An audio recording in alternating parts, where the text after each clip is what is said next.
նախարար եւ կխնդրեմ անդրադառնալ վերջին շրջանում քննարկված դպրոցներում երեխաների մասնակցության բացառապես կարմիր թուր, դեղին թուր կոչվող խաղերի հետ կապված, չնայած որ ներքին գործերի նախարարությունը նշել է, որ ինքնաֆինանսման եւ ինքնասպանության դեպքեր չեն գրանցվել, բայց ծնողները մտահոգված են եւ բազմաթիվ մեկնաբանություններ են գնաց վերաբերյալ կարդացել նախարարությունը ինչ տվյալներ ունի, արդյոք մասնագիտակումներ իրականացնել են ինչ են։ Այո, ձևավորվել է մասնագիտական աշխատանքային խումբ, որը մանրամասն ուսումնասիրում է նաև հնարավոր ազդեցությունները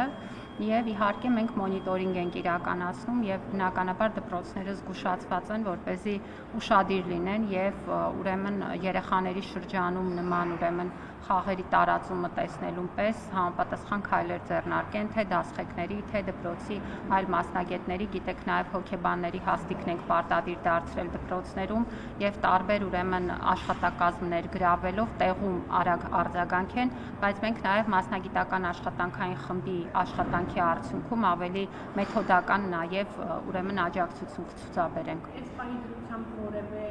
տվյալ նման օրինակ հայտնաբերվել է թե մենք ստանում ենք անհանգստություններ, բայց ինչպես եւ ներքին գործերի նախարարությունից են ձեզ հայտնել, որևէ առանձին վնասման դեպքեր չկան, բայց դա չի նշանակում, որ կանխարգելման քաղաքականությունը չպետք է շարունակել։